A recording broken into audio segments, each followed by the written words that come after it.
terms of committees that we currently have, we sort of have roughly 4, I think.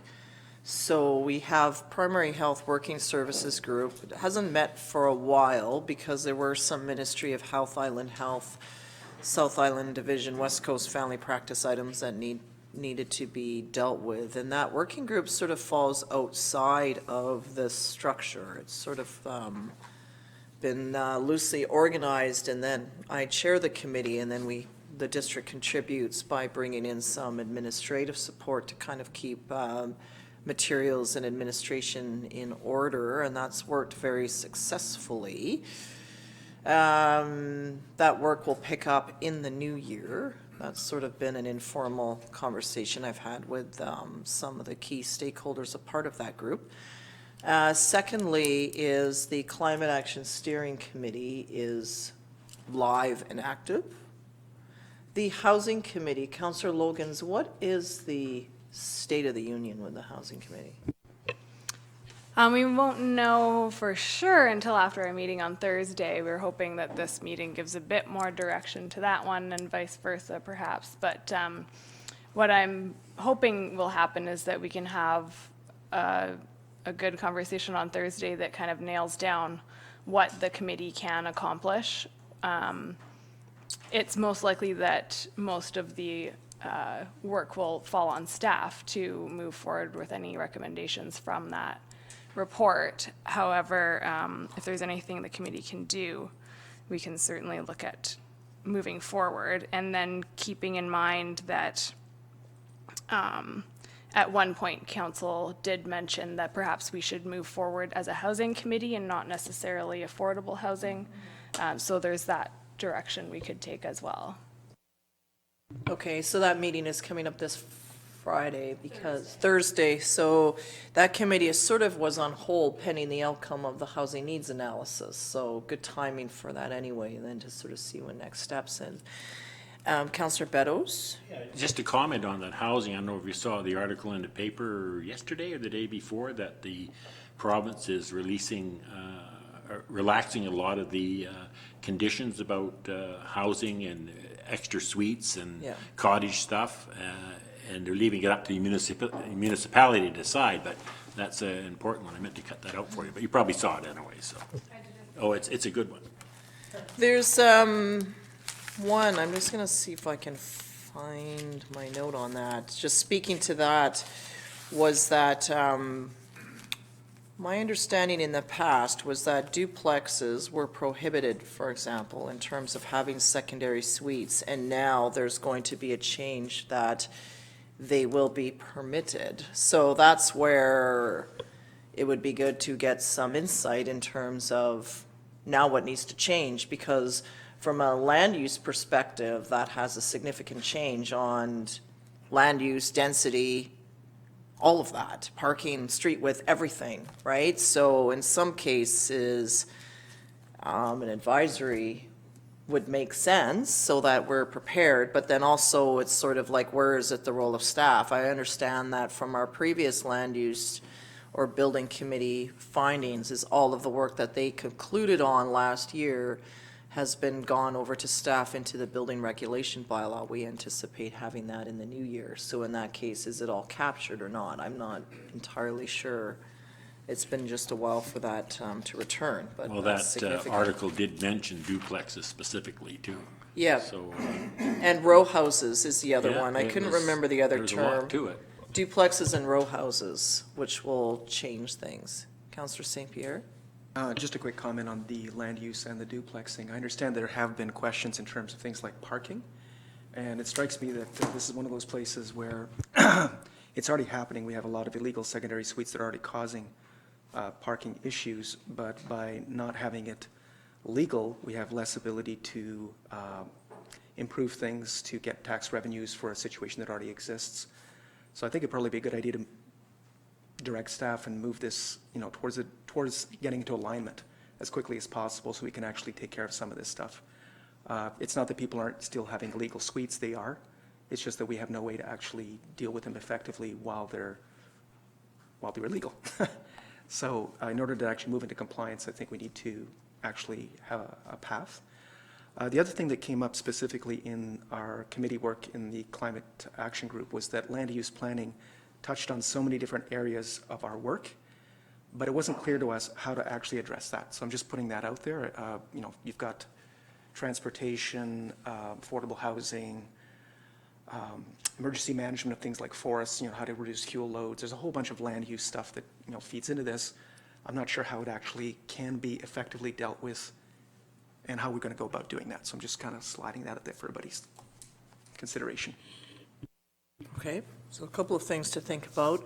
The other one was the SUC Program of the Arts. So that group had been formed, and again, it was sort of put on pause based on waiting for some outcomes. So in terms of one of the projects was crosswalks, and then we've sort of learned that, or I've heard, that the ministry is developing a policy on crosswalks and paint and design and location and all of that. So that work cannot entirely advance until that policy is put into place. And then in some cases, you know, when I met with the committee members of SPA, it was sort of also that they would sort of like a bit more of a work plan or direction or focus or something in terms of what the intent of their participation actually is. So in some ways, it doesn't have to remain as is, but when we talk about community economic development, town beautification could be an element that falls underneath the larger structured supported committee. So that's sort of some of the comments. So that's sort of where we're at for committees. Am I missing one? I think that was it in terms of what this council is actually actioned at the moment. Some other ones that have sort of been floated out there was, how do we effectively establish a youth council? What does that look like? There's some great ideas out there. Another one would be community grant committee. So this council has sat through the grant applications during budget time, which it sort of was all at once. This year we're sort of changed our budget calendar. So in this case, do we have a citizen advisory on community grants that only meets that particular time for those intakes for that specifically? It's worked both ways. Sometimes we have had such a panel in the past that gave recommendations and council endorsed them and it was done.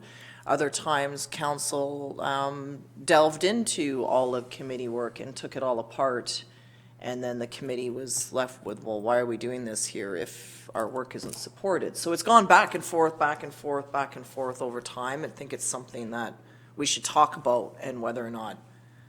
I'm just going to throw out one more. And the other one, in terms of council remuneration, there is the discussion of forming a citizen advisory panel that would take the work that has been put forward by the Economic Development Group, the UBCM remuneration guide on best practices that is now out, that would put something together for us to adopt at the start of the next term. I know, but I mean, that would be another thought, and in that one, it should be completely citizens with staff report. I don't feel it would be appropriate for a member of council to sit on that committee. That's my personal view.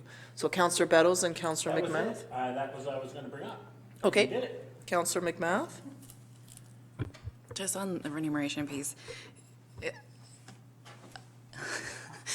if you have a select group from a community, they will, I'm trying to form here, I'm struggling. So if people come forward, why would they be on the remuneration board? Why would they be in that committee? So then either they really want us to increase our wages or they really don't.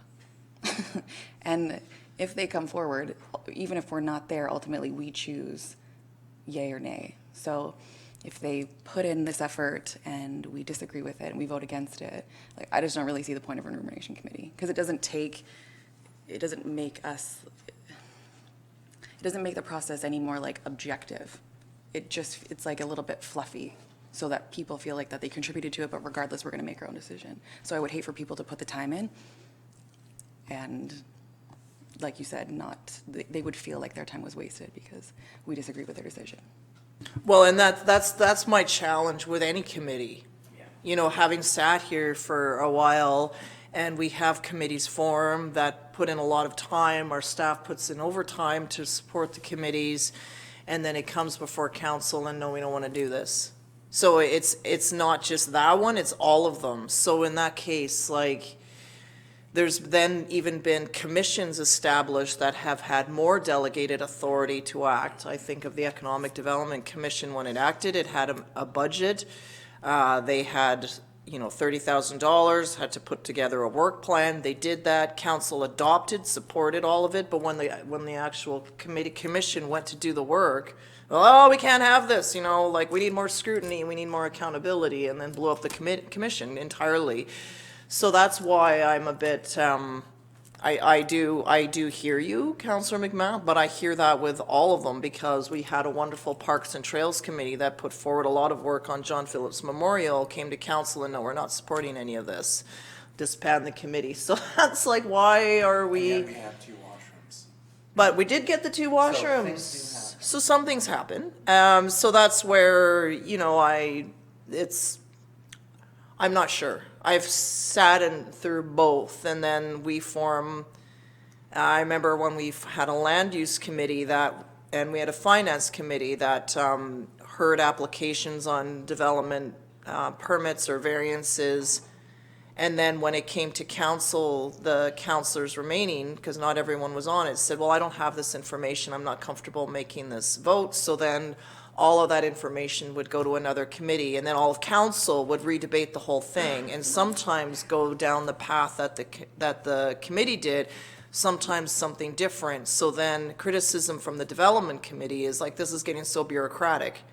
We're just going to go straight to council because this committee doesn't have the final say, and I'm not going to pay my consultant twice to sit in 2 galleries. We're just going to go straight to council. So then sometimes that happened. Other times, things took so long to come into action that the legislation provincially or federally changed, and then it's, so I'm stuck, and that's why we're meeting today, to try to figure out what is our path forward. I can say the primary health group has been successful, but it's largely moving a bit different. It sort of meets in camera, but it's not really in camera, but in some cases it's because of the stakeholders that are involved there. And I worry if it was brought into this structure, the candor or the dialogue in terms of what is said there may disappear entirely. But there's been successes with improvements to diagnostic imaging hours, the clinic expansion, support for funding, all of those things. There's a lot of moving parts there. So I don't know. I don't have an answer for this. Councillor Beddoes. No, I do. No, I don't have an answer, but I went back to our CAO's recommendation. He said, we're looking at basically 2 questions to be asking. Are these groups going to be a recommending panel, or are we going to give them authority to do something? And I'd like to wade in on that. I believe that we're put here to make those decisions, regardless. I like the idea of some of these panels. They come here with ideas and recommendations, and if we end up shooting them down, well, that's what we're paid for. Councillor McMath's comment about is it just window dressing, and it might be, but I think in order to answer to the public, we have to do that. That's part of the process. And we could get the wrath of saying, well, thank you very much for your 3 months of hard work, but no thank you. And that's always a possibility. But I think in the 2 main things that I feel very strongly for is that they are a recommending body only. And when it comes to the decision, that is us. That's what we're paid to do. Not much, but we're paid to do it. So, yeah, that's, I'm waiting in on that, and if that starts the ball rolling, then it starts the ball rolling. Okay, so I'll go to Councillor Bateman, then McMath and St. Pierre. Well, I agree with much of what Al said there. You know, Norm has given us 3 best practices from communities, Olds, North Vancouver, and the City of Victoria. And one of them, I think this is Olds, has this continuum of civic engagement. So, Al, when you're, Councillor Beddoes, when you, one of the final chapter here in this continuum is empower. And the statement there is, we will implement what you decide. And I agree, that is an abrogation of our responsibility as free-thinking elected officials. However, back there at Consult, we will listen to and acknowledge your concerns. So i.e., we will learn from you. Our decision in the final hours will be shaped by all this wonderful expertise and community engagement. It's not window dressing. What it is we're genuinely interested in what the people of the community have to say. And we may disagree in the final hours, but undoubtedly, yeah. So on a separate subject, I really think our first priority must be an OCP steering committee. It trumps all other committees in the immediate future. Okay, Councillor McMath, then St. Pierre, then Logan's. I disagree with everything you said. So, yeah, it's going to be that kind of day, folks. So what is the point of having a committee if you won't give them any power? Like, if I was a volunteer from the community, I'd be like, well, why am I here? And it is window dressing to me, because if you are saying like, hey, we want you to volunteer your spare time to do this work for us, but we're not going to do anything you say and we don't have to, like, why would anyone volunteer? I'm not saying that we would do that, but that is like a real possibility. And back with the remuneration piece specifically, I don't think it should be a committee because it's a one point project. Like, a housing committee covers a variety of topics, so they can bring tons of different ideas and motions and suggestions forward. A remuneration committee has one purpose, and at the end of the day, we don't have to do anything that they say. So what is the point? And I don't think the community would appreciate us having them volunteer their time for us to go a completely different direction.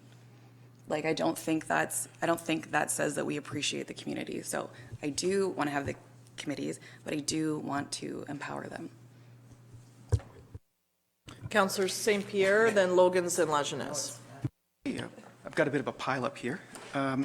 First of all, I agree with Councillor McMath on a number of points. I think that it's important to realize that when we make a decision to delegate a decision to experts or to people that are studying something in depth, it's still a decision. We as council have made a decision either to ask for a report from staff, or we delegated to staff, or to our CAO. We're still making a decision. So the buck still stops here. It's simply the buck stops at, that's your job, do the job, okay?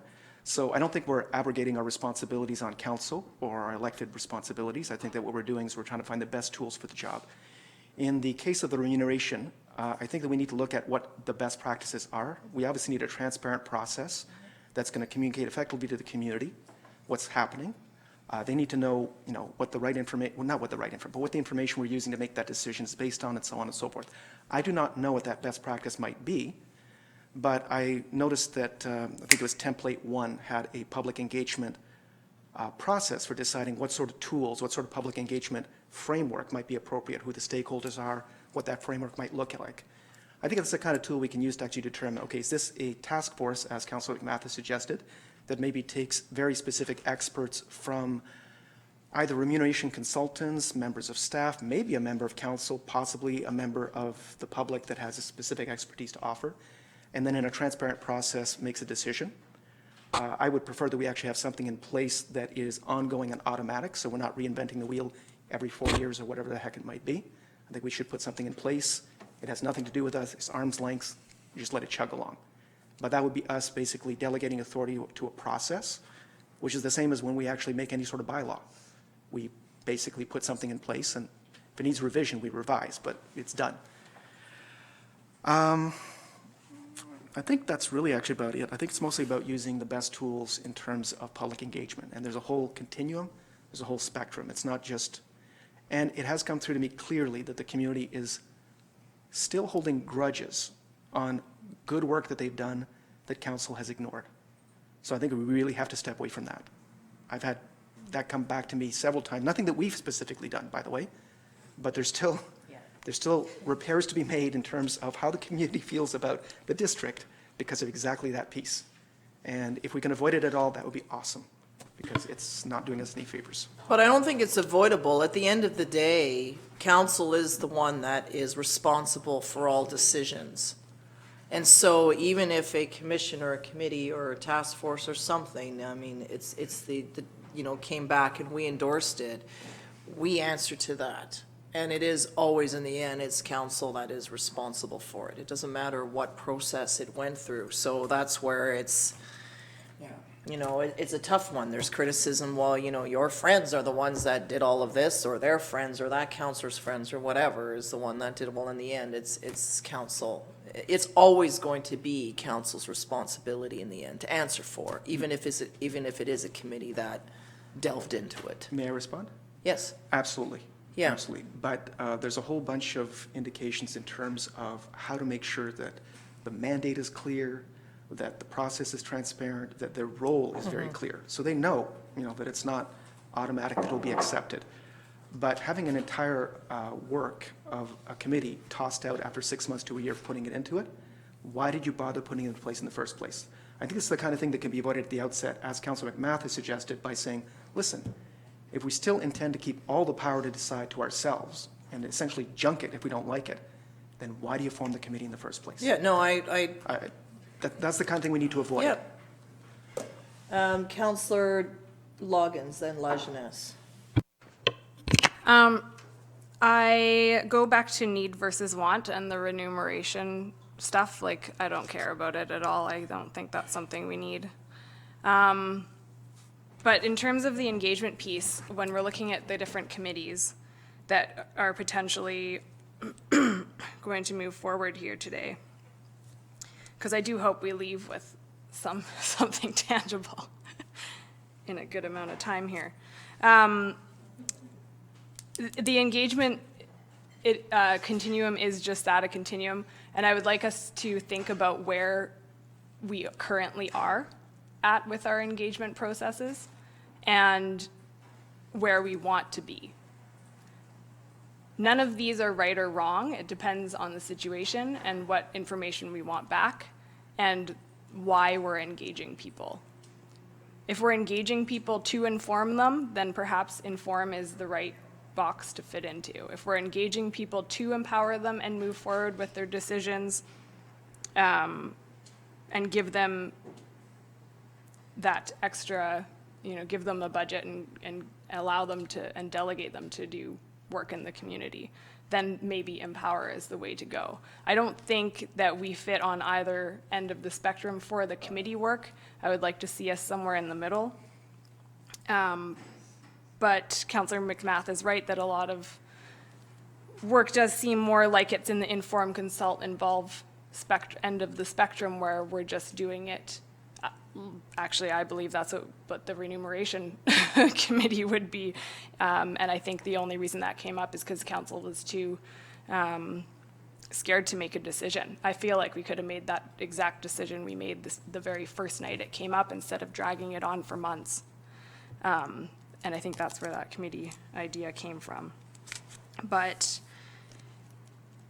I feel like there is opportunity, especially for like the arts committee, primary health services. Those fit into collaborate and involve, and those are more in depth and they're action based, and those actions come to council, and that's fine. But we do need to determine why do we want this committee in terms of public engagement? And why we want the committee in terms of what results we're looking for. Councillor La Jeunesse? So I guess I have a question more than anything. What sort of reporting structure do we require of the committees? Like if they are to give us periodic reports and allow us a chance to provide some feedback, maybe we can sort of follow along with their decision-making process and offer some guidance along the way from council and from staff as well. Well, it varies, and this is where there's no real one size fits all, because with the different committees, so I'll use community grants, for example. So that's always had a member of council on that committee. they have a defined policy, they have the applications, they have a budget. They're going through, they hear the presentations, at one point, they didn't get the presentations, they vetted through and then said, these are the ones you should get presentations from. Council then received all those presentations and then made a decision. Then it changed, because the presentation from a community group is sort of completed the application. So then it changed where the Community Grant Review Committee received the applications, invited in all the presentations, and then deliberated openly, made a decision, went forward to council. And then council's like, okay, thank you very much, done. Other times it's like, no, we want more, we disagree with the committee recommendations and we're gonna go through it all again. And then it was a case of, well, maybe the policy isn't clear because the committee, they gave criticism to the committee, but the committee was following the policy. So then you have a problem with your policy if you're not happy with the outcome of the committee. So then it was all changed. Nope, council's gonna sit through all of this. Then council's like, oh, this is way too late. We don't have this much time. We couldn't get quorum. Send it off to a committee. So then it would start that way. No, I don't like to recommend. So it's back and forth, right? You wanted them to come forward with recommendations. They did it. Then you should just be endorsing it. So there's that. There's other times where it just varies. It really differs. And then some of them had staff support and then some of them didn't. Some of them were meeting in somebody's house. Well, that's not transparent because nobody knew the time, location, or otherwise. The public is meant to be a party to this committee, but nobody knows when it's going. But then they would come forward from recommendations, so that's fine. So sometimes we've seen that as well, where there's just been very solid recommendations with background, okay, this makes sense, and it goes. It really depends. I can't really tell you, because I think it goes back to that whole, why are we forming the committee and what outcome do we want from it? And then coming in forward with those things. And in some cases, like how much time does council have to do everything? It just varies. Or sometimes you want a bit more subject matter expertise. So we want people with certain skill sets, but then those people don't necessarily apply, or you get a whole flood of different people. And then it's I don't know. That's why we're here. But I've heard we want to have committees. I'm like, okay, so let's talk about it. Councillor Beddoes.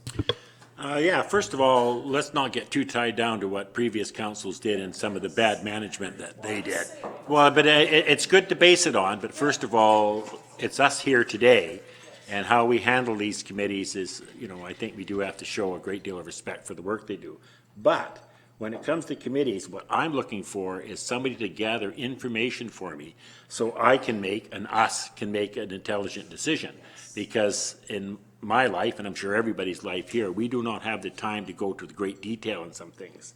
Now, with that being said, I'll give you an example of that. The Economic Development Committee came to us last year with a suggestion for a pay increase that we were talking about for the councillors. And when you look at it at the end, we rejected what they said. Yeah. But what it did for me is it gave me a whole lot of tools to go away and take the information that they had and rework it and come back and make a presentation to council, which passed. So even though they might have gone away and felt that we didn't take your recommendation, they were the spark to get it done and get something done. So that's what I look to in a committee. I want a committee to come here with ideas. And if we reject the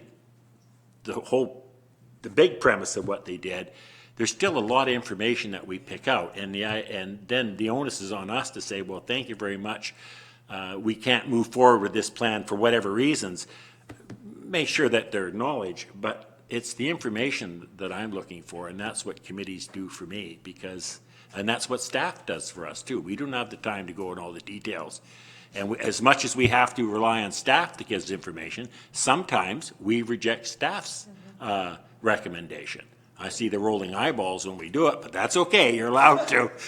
But that's the process, and I'm quite happy with the committees doing their work and coming to us with some recommendations and some feedback. So that's where I am with it. I'm not trying to be disrespectful. I just need an example. So I'm picking up a committee from the past just to show an example on what's worked and not worked. Councillor McMahon? First off, staff get paid well. And the other piece is basically, I just don't want a one-topic committee. Like, if we have committees, I don't want it to be on one subject. I think it should be, like, if you want to have an economic development committee, like, it's an ongoing engagement piece. That's what I'm truly interested in. And then we have that communication, we have that dialogue, which is mutually beneficial. I'm only using this one because it's the only one I can think of right now because we talked about it. Like, just having a remuneration committee, to me, does not make sense. And then at least this group will feel valued with that ongoing engagement like you talked about, because yes, they do bring a lot of information, but if it's a one-hit wonder, if we don't agree with their decision, I think they would feel like it was a waste of their time. No, and that's fine. I'm just throwing things out there because this is what I've heard from this group since we formed in terms of the types of committee, or this council, I should say, maybe not the individuals here, but this is what I've heard say, we need this committee, this committee, this committee. So that's why I'm throwing it out there. Councillor St. Pierre? I'd just like to follow up on a couple of things. One from Councillor Jeunesse. When he was talking about reporting back, that sounded a lot like some sort of feedback structure, so that if a committee is going off track from what council is likely to accept, when they're finished their work, that there's a chance to actually put them back on track so that the final product is actually something that council can endorse. I'm not sure what that might look like, but I think that it's certainly worth looking at. Maybe quarterly reports, or something to actually make sure that they don't waste an entire year, that maybe we're looking at 3 months or whatever, and then we take a look and say, okay, that looks pretty good, keep going, or you're off track, let's set you back. The other thing that occurs to me is that if you've set the parameters, the terms of reference properly, for example, for something like the community grants, they only have a certain budget, they have certain policies that they have to adhere to. I think council's role at that point is really to say, well, we can actually break those rules.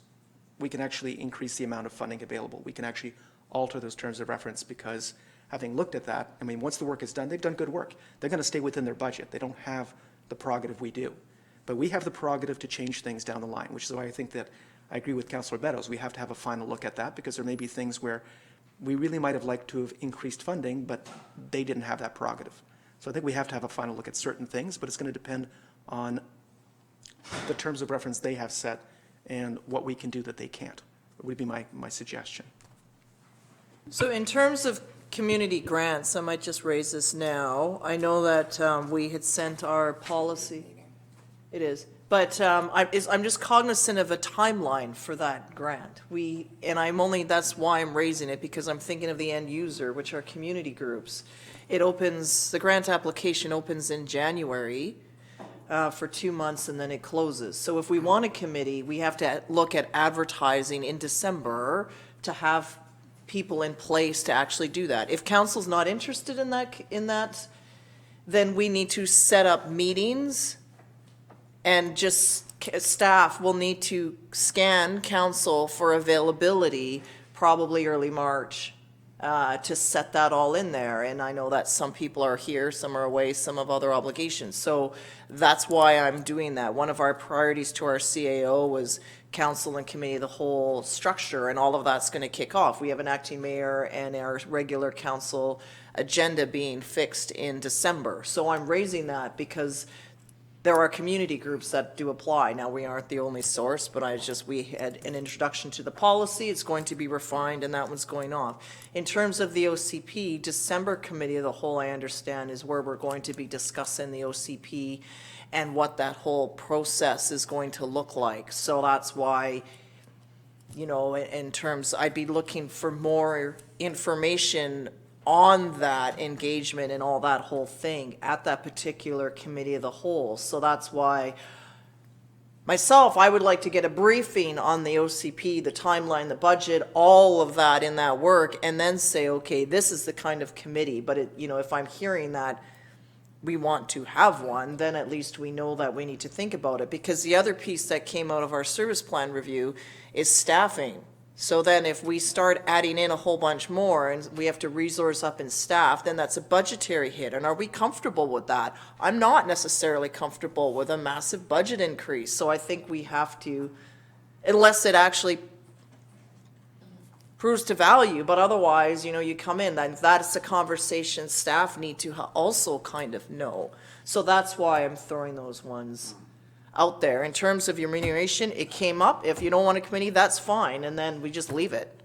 And then it will be up to a member of council to put forward a notice of motion and make a recommendation, blah, blah, blah, blah, blah. It's not in our strategic plan, it's not in our work plan, and that's fine with me as well. It's not that I don't care, but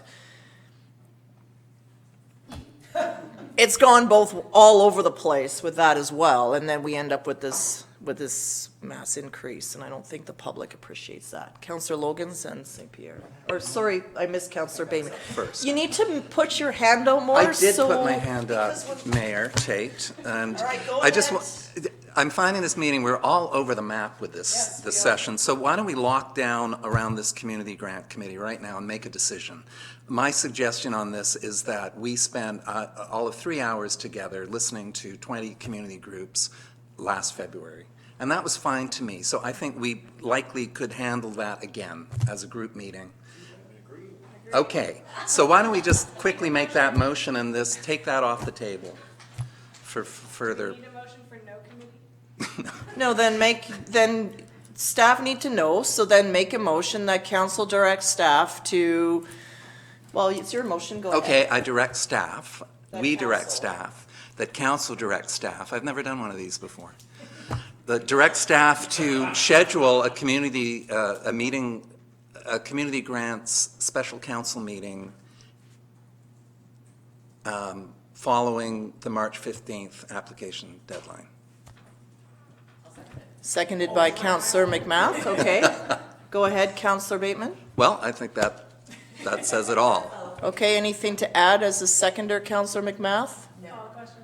Anything on the motion? Councillor St. Pierre? I disagree. Sorry, I do disagree. I happen to think that if we actually had the right people in a small task force, one shot, I agree with Councillor McMath, this doesn't have to be a standing committee or anything like that. I think this has to be quick and easy.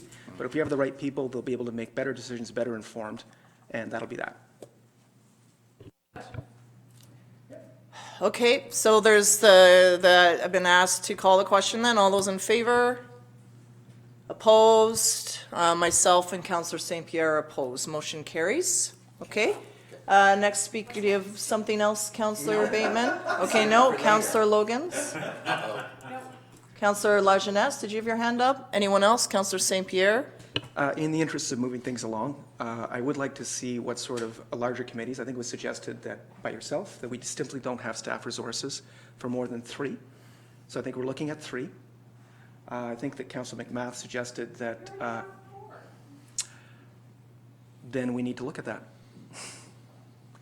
I think that Councillor McMath suggested umbrellas, like having, is that yourself that's, no? Okay. Someone suggested that we have committees that would actually incorporate other elements. So for example, you could have a community development committee that, and I'm just throwing that out, don't take it to the bank, that would incorporate things like community economic development, maybe arts and culture, affordable housing, whatever. It was yourself. Yeah, so something along those lines where instead of having single-use, very project-specific, those would be for task forces. We need to figure out what tools are going to be right. We have some umbrellas that actually incorporate all the things we expect to need to do, and maybe only have 3 umbrellas. Councillor McMath? Does anyone here have a recommendation for a new committee aside from the 4 that we have? So we have primary, so I'm just going to highlight what we have. I just think we should start going Program through of the the list. Arts needs to either have, needs to have someone appointed to it, or it needs to have, right now it has no counselor and no staff support, which is just why nothing's happening with that particular committee, but it's still deemed to be a live committee. There's Primary Health Working Services Group, Climate Action, and Housing. So Councillor Logans.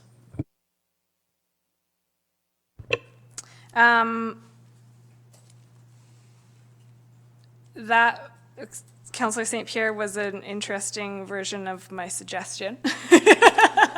And while I do still think it's a good idea, I think it's too complicated for us to go into.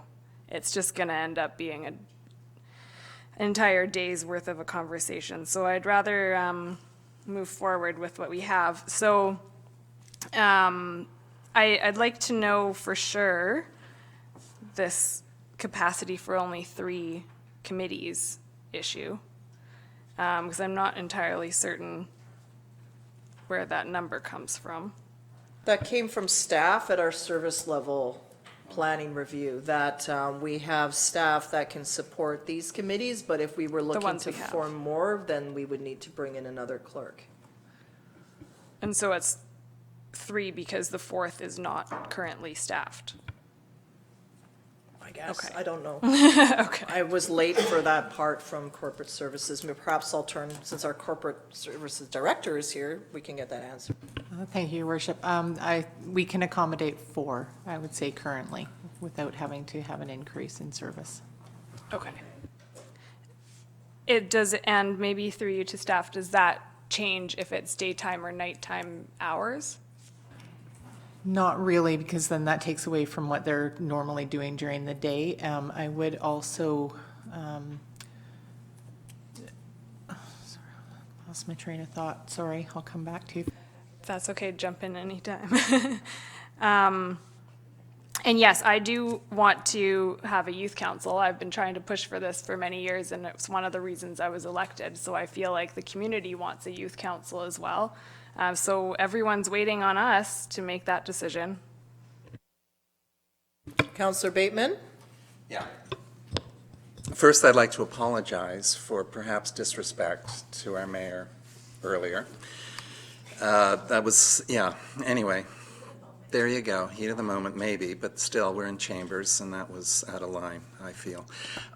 What I did like is the committee structure that was recommended by the mayor back in November 2016. And there were 3 committees.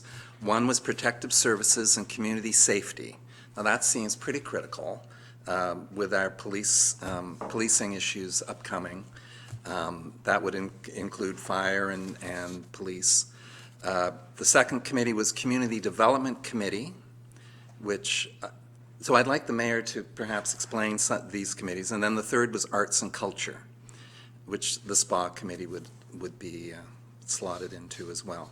So the logic of those 3 committees seem pretty strong. So maybe I'll just answer Councillor Bateman's question there so that you have it. So these were 3 overarching committees that would have had the mayor as ex officio, 2 councillors, 2 members of the public. So in terms of protective services and community safety, it would cover things off fire department, policing, emergency planning, bylaw enforcement, animals, wild and domestic, community safety overall. So some of that might be getting the information from police, what sort of things are happening. We know the RCMP is going through unionization. What does that impact on the community, the critical $15,000 level, so forth. All of those things like we had something on the firearms bylaw, all of those particular matters that are sort of sitting.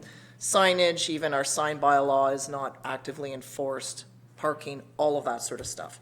The Community Development Committee looked at issues related to parks and trails, transportation, transit, alternative housing, sports and recreation, climate change, community facilities, and land use. Arts and culture, public art, music events, art festivals, community heritage. So it's sort of you take, now this is changed now because this is dated. They all met once per month. Some were evenings, some were afternoons. Public members are appointed for a year. Councillors would sit on the idea was councillors would sit for 16 months and then they would rotate around. So by the end, you would have had an opportunity to sit on all of them. So that was how that was set. And then at the time, not all of council was supportive and didn't want to sit on the committee. So then it just sort of fell apart. Anything further on that? But that was sort of the sense of that and that in some ways what was bubbling up from the community at that time, and just, was that sort of way. And then all of these committees would give recommendations to council. The idea was that we would get briefed on it at like a quarterly committee of the whole, that was sort of the sentiment, and then everyone could have sort of a meeting of the minds in terms of here's where we're at, and here are some recommendations. And I thought at the time, that was sort of, this is why we have these things sitting and we're not moving on them. Are they relevant or not? Some of them, like, for example, enforcing the sign bylaw, it's timely that we do that. There's been significant infrastructure improvements all over town. It's timely to enforce that. So, but then that can easily be done through a notice of motion. So this was just a structure, and then it just fell apart. Councillor St. Pierre.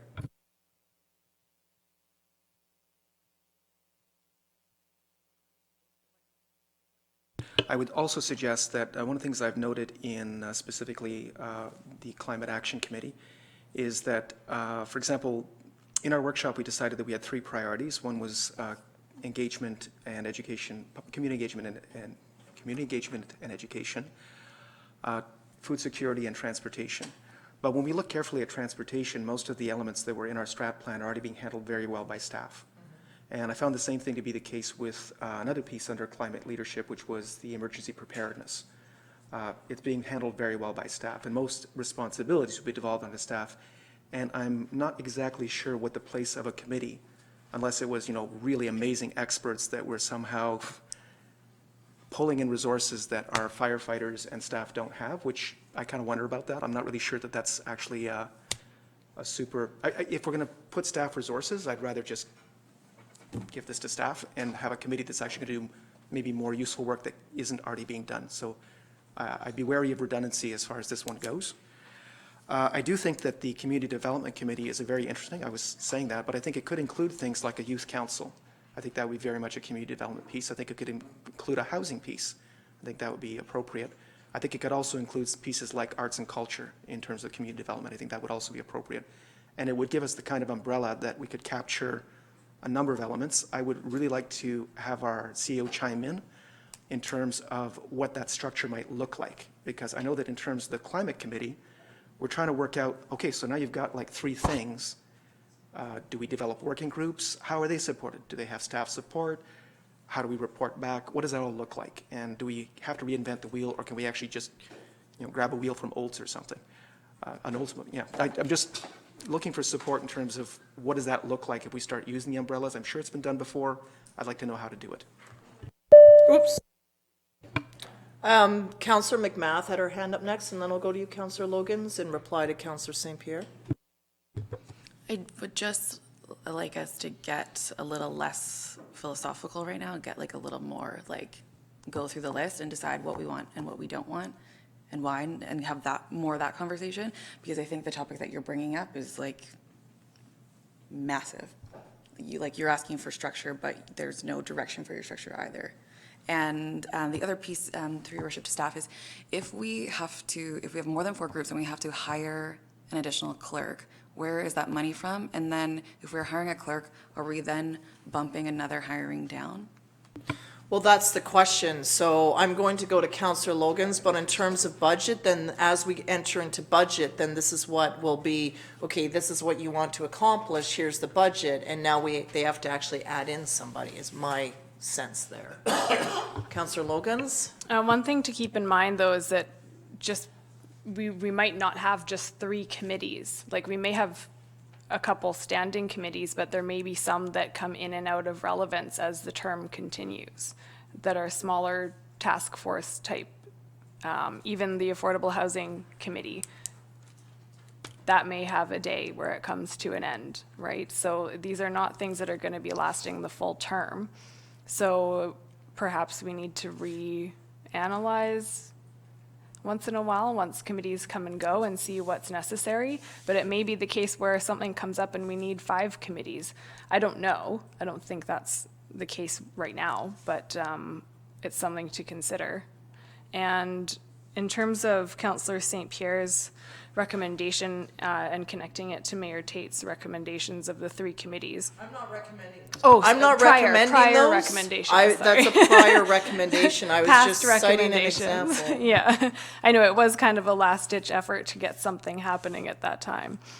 But I agree with Councillor McMath that it's a bit too much, I think, to consider right now.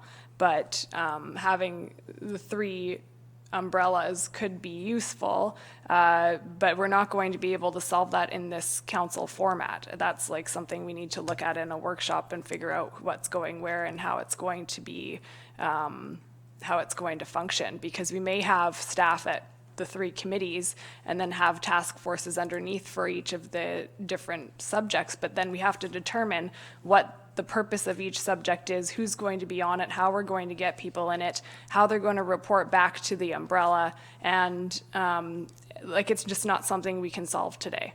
So if that's what we want to do, if that's the direction we want to take, I'm fine with that, but I'd rather say that's what we're doing and let's plan another day to do a workshop.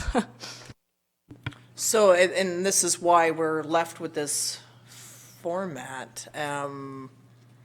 I'm not, just for the record, I'm not recommending anything at this point in time, except the continuation of the primary health working services group. Councillor Beddoes, and then I'll circle back to Councillor. Yeah, actually, there's good things coming out of it. I concur with the assessment. What you mentioned before, those three umbrella groups, I really like it, but again, this isn't the time to do it.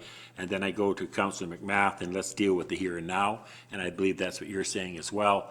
I'm good either way. Yeah, but I think we deal with the here and now and leave the other for a future discussion. We're here for another 3 years, so we got a bit of time on our side. I think we'll move on, but there's some good stuff. I appreciate hearing that. Councillor St. Pierre? I would suggest that it's not actually a philosophical question unless you're saying to be or not to be, which is to say, do we actually want to have these committees or not? Because unless we actually have a good, robust committee structure, we're just wasting everybody's time. Having an iterative process where we could have spent a little more time now and actually got something that might work better and then could be tweaked in an iterative process is one thing. Saying let's go through a list, and even though we don't know if we actually want this frickin' committee or if it's a committee good, but let's put it in place and decide. I'd rather have something that we know we can add to and tweak and make it good. It doesn't have to be that we make a decision today. I would be plenty happy with looking for recommendations from staff in terms of some of the things that we think are important. So for example, I think the Climate Action Committee is important. I think we might want to have a housing committee for sure. We probably want something arts related, so maybe some rubrics where we want these particular items. And we're looking for, honestly, an org chart. We're looking for an org chart for committees and then how it's actually going to work. But that's not my area of expertise. But we do have experts. So my thought is, let's decide what are the things we actually want to have public engagement on, and then send it back to staff to provide us with an org chart of committees. So for myself, the only one that I would recommend, I'm changing my mind on this, is the Arts and Culture Committee, or to pick up on the SUC program of the arts work in some way, because Councillor Parkinson was also involved with things like Canada Day. She attended and brought in some elements to support other district work. Now, we did have our 20th anniversary party that came and went particular to that year, but there's also sort of been, well, are you guys going to do that again in the new year? And then what would that look like? The Lions were an excellent partner in those initiatives, so in some ways it's how do you bridge that a little bit? And then we are continually collecting funds into the program of the arts. So that's why my concern is, okay, let's say we don't want to do arts and culture, let's just revamp SPAR not. Then why are we, I just worry, we are collecting funds into that program, and I don't want there to be, now you've gotten rid of the committee, do you get rid of this fund? No, the fund is important, so then how do we deal with that? So maybe not necessarily recommending art, but something to do with this piece, I think is important. Councillor Beddoes? Yeah, let's move on that one. Let's deal with that. We'll do these things one at a time, and I concur. I think we're all very much aware of the work that Brenda put into a lot of these committees, and this is a very important one, the fabric of our community. And I'd like to see us move on this today and either make the appointments or saying that it is a priority. Let's do this. Let's get on with it. So is this in terms of the SUC program of the arts? Maybe we just direct staff to report back on a terms of reference for SUC program of the arts. Maybe that would make the most sense, perhaps, rather than defining it at this moment in time. Let's get a report back on, because I don't think, we all know are very clear what the terms of reference for that committee are and what it encompasses. What do you think of that, Councillor Beddoes? Yeah, if the staff can put some enlightenment on it, I think there's work already being done in that area. I mean, I think they have a terms of reference, do they not, the SPA committee? And I think we just carry on with it, and we no longer have Brenda with us, and we get another counselor that has some artistic flair maybe, and proceed with it. But get the group going again. We've got money for them, or we've got money set aside, and it is something that's very important. So, yeah, we have a terms of reference, I believe, so. Yeah, it may just need to be updated. Ms. Machado? Thank you, Your Worship. Yeah, I have a copy of it here. If I can indulge, I can list off the main issues. It was just recently, well, somewhat recently amended on end of January 2018. But the responsibilities of the committee are to review, develop, and make recommendations to council on the District of Sauk's art program policy, art reserve fund, OCP, and other district policies and plans as they relate to arts. Identify and make recommendations to council on community artistic initiatives, which may include the acquisition of art and the promotion of community artistic endeavors. Liaise with district committees, staff, community arts organizations, the business and general community on the promotion of new and existing art initiatives. Administer the Sauk Arts Reserve Fund as delegated by council, including but not limiting to establishing and participating on juried art panels. Review and update the district art collection as required, and foster public awareness, recognition, education, support, and celebration of community arts in Sauk. So nothing on there on events, though? No. Okay, so that would be an side thing, probably just a call for volunteer, unless you want this amended. Okay, so that's moved by Councillor Beto, seconded by Councillor St. Pierre? For discussion. Okay, so for discussion, Councillor St. Pierre. I think that it'd be pretty good to actually look at the arts and culture mandate and potentially fold them into, again, something that would include more. I really think that we do need to continue the work that's being done in that area because of the funding and because of Councillor Parkinson. But I do think that we could include sports potentially under that umbrella, events under that umbrella, and other elements that would actually make for a more robust, comprehensive committee. That would be my thought. Okay, other thoughts? Councillor McMath? If we're going through the list and then, should we be making this motion right now? Like, should we not go through all the lists and discuss who we would like to keep, who we would like to add, who we would like to remove, and then make the motions? Because if we make 3 motions and then we only have 1 left before it's a financial choice. Well, we can just table this and table the motion and come back to it. It's up there. May I? Yeah, so motion to table by Councillor McMath, seconded by Councillor Logans. So I'll call the question on tabling and just, it's on the table for today. Sure. Yeah, okay. All those in favor of tabling?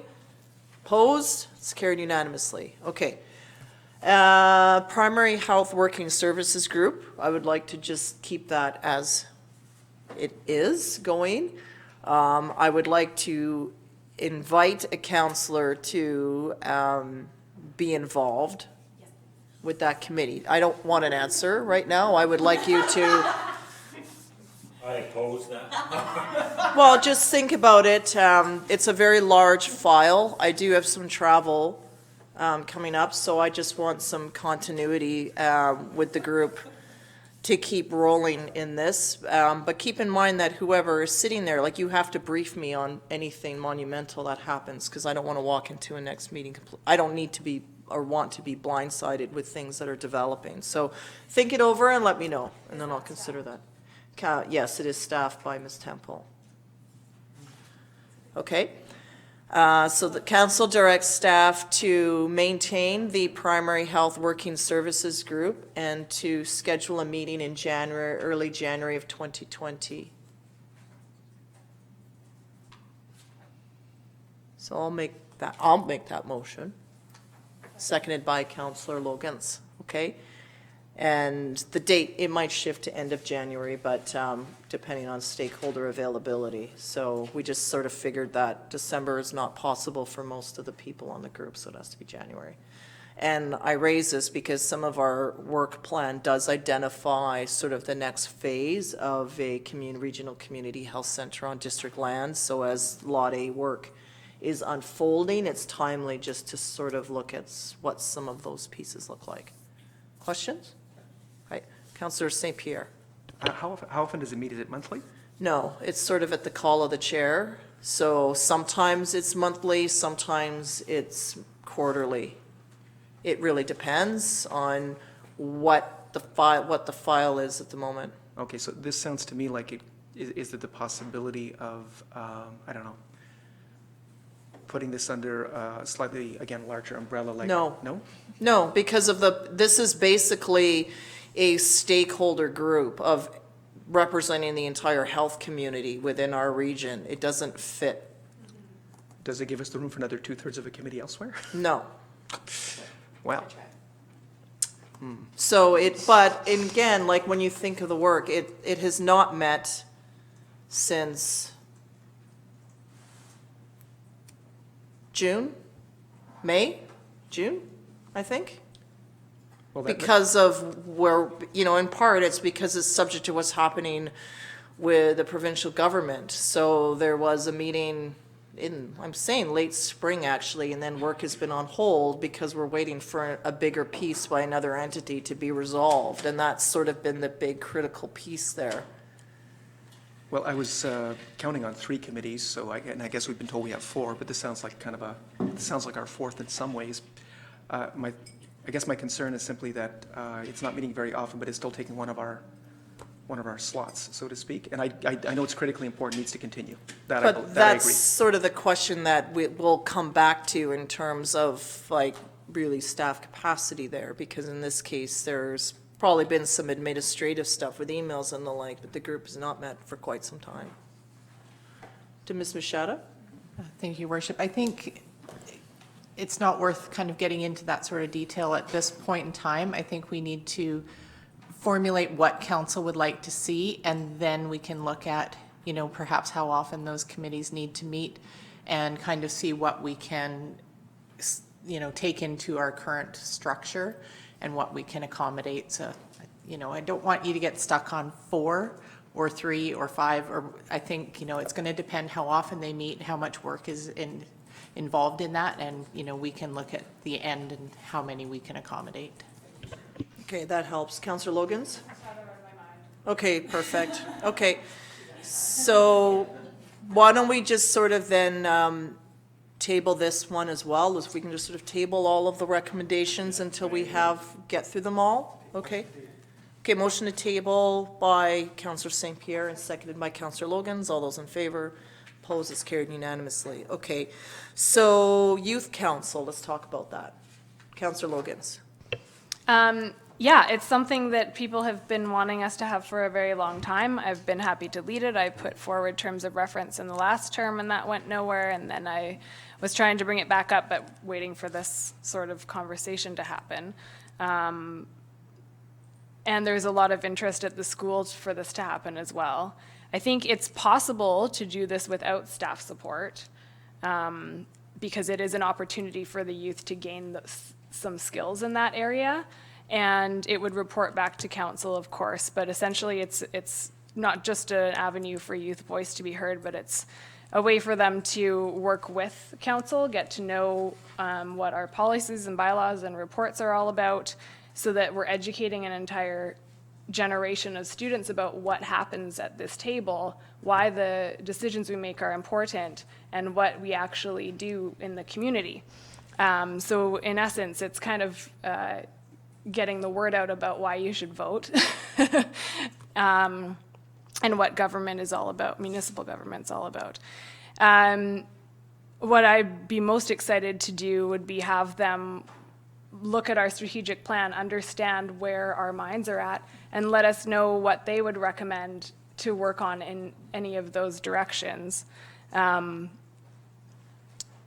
with, of course, the understanding that, yes, they might come to us with a brilliant plan and it'll be turned down, and that's life, and that's one of the risks you take when you put energy into a project. But yes, mostly it would be to raise awareness, get youth involved, take action, and it's also about time because they've been asking for it for quite a while. Thank you, Councillor. The other point of that is interesting is that there has been a bit of movement about lowering the voting age in local government and potentially provincial government to 16. So that's timely in that regard. Certainly it passed at UBCM, and I heard on the radio, I was listening to CFAX, that I guess the NDP had their convention on the weekend, and it passed there as well. So there was someone on the radio that, I can't remember exactly what his role was. He wasn't party related at all. He was just more about process.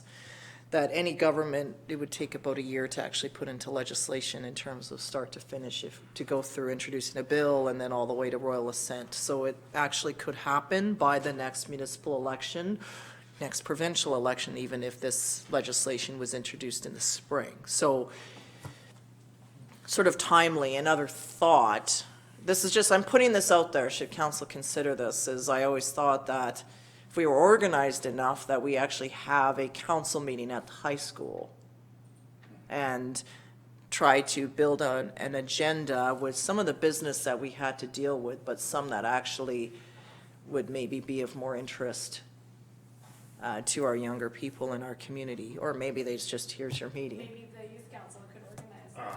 Yeah, right, and then we sort of take it there, it's during the day. I don't know logistically how that works, it's just an idea in terms of having it there. It's public, there's a theater, it's there at the school, and then that could potentially work and then spark the whole interest in it.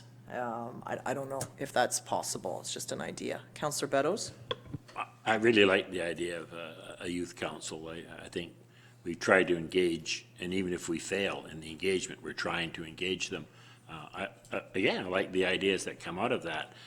I know the logistics of organizing a council meeting at the school is probably pretty horrendous. But I think that from what I hear is it's long overdue. Let's get on with it. That's why we're here. So resolution from Councillor Logans then? Resolution to table. Well, you need to put something up there first. Just knowing that that's the intent. Yeah. Would be that council, what am I directing staff to do? These are difficult, Councillor Bateman. I understand your struggle here. That council directs, what do the other ones say? Can we can we just copy and paste? Yes. Yes, okay. Direct staff to maintain, or I don't know. It's been created, it's already been given the go-ahead to continue as well. It has a continuance. I don't know where we're at with I'd it. suggest this one be similar to the SPA committee and bringing Okay. back the terms of reference. Yes, thank you so much. Report back on the terms of reference for the Youth Council Committee.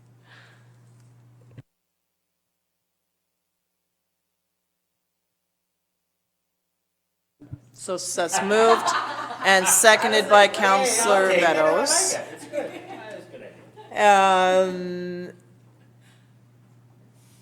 Can we put in an amendment, can you put in a friendly amendment? You did mention it that this be tabled and then we do it all at once, or does that have to be a separate resolution to table? The motion to table is a separate resolution. All right, fine. Okay, I'll call the question. All those in favor? Opposed? It's carried unanimously. And now Councillor Logans is making a motion to table for this discussion. No, because she said we can't do it together, so it's separate. But the motion, yeah. Yeah, we don't carry the first motion, we move into the motion to table. We'll call that the motion to table that we just did. I don't like that. Well, we can't, but you've just adopted the first motion. Well, I know we haven't adopted anything. I was just following the process as we've been following it for this meeting. And so I said, oh, we can't table it in the same motion. So I said the first one I called the question on as is, and then entertain a motion to table. But we don't call the question on the first motion when you're going to table it. Okay. So we undo it, right? You undo, I undo? Well, because we all were under the understanding that we were tabling the motion, I don't think the intent was to move the first piece, so I believe that it's just kaput, but perhaps corporate services can comment. You made the motion and I seconded that, and I agree with that assessment, that we're tabling this. Simple as that, right? Okay, fine. So then that's fine. Make it happen. It's not clear to those on the recording, but that's okay. I'm trusting it'll be clear in the minutes. Okay, so anything else, Councillor St. Pierre?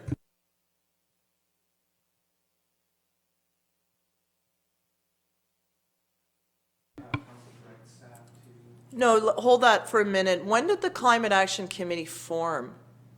It formed in... But no, in this term, though, it, Yeah, I think it was early summer, if memory serves. We, of council this year of adopted a new terms of 2019. reference. So in this case, it was for 1 year, so it's still within its mandate. No, so for me, it's a live committee, and then I think as you reach June, so in May or so, then you would see where you're at in terms of what, your work plan, or where you're at in terms of recommendations, and would raise something then. It just seems like you're just getting into your mandate now. Go ahead, Councillor. Okay, this is just my confusion. I thought that was also the case, that this council had actually approved the continuation of the housing affordability and of the spa, no? No, those started last December. So after this council took office, we put in a motion that those continue for a year, and then they would be reassessed. And then the housing committee was on pause pending the outcome of the needs analysis. And then in terms of spa, it didn't really form because of circumstances. So it's timely that those two get looked at, but the climate action one that you just sort of got going. Cool. I was concerned about that. Yeah, Ms. Machado? Thank you, Worship. If I may clarify, the terms of reference for the climate change action was for a 2-year term ending on December 1st of the second year. So next 2020, December 1st is Okay, when so we that don't one- worry about that one. Correct. Okay, that brings me to another thing. I was hoping that it might be a small matter to actually change the name of the committee to remove change. Just Climate Action Committee. Most people are actually not using the word change anyway, and honestly, change scares people. So maybe just Climate Action Committee. So, and then also, since we received a resignation from one of the public members, would it be appropriate that as we go through this, just one recommendation that we could look at is that to change the name, amend the name slightly, and perhaps to advertise for an additional member of the public to replace? Okay, Councillor St. Pierre. That brings me to another thought in terms of something that I've experienced at the CRD and now with the Climate Committee, which is we had a huge number of excellent applicants, and then you choose whatever number you've got available, but then you generally have a few that you really wish you could have actually, accepted. Is there a way, and this is a question through your worship to corporate staff, to actually notify people that might be on a short list so that instead of going through the entire process, which is onerous and a little bit costly, we simply go on and move to the next people on the list that we wish we could have taken? Is there an option to do something like that? I know we can't do it this time because it wasn't in place, but it would maybe make future, because if you've got 10 people on committee within a period of 2 years, you're likely to lose 1 or 2 or 3. And going through the whole process again just doesn't necessarily make a lot of sense. But then as you go ahead and do your work, and may find other people that are moving in, moving out, moving about, that weren't available, now are available, would appreciate the opportunity. So I don't know that would be, while it seems nimble, if that would be the most fair at the time. Because then it's sort of, we're drawing from a secret list, and then others who may want the opportunity would be excluded.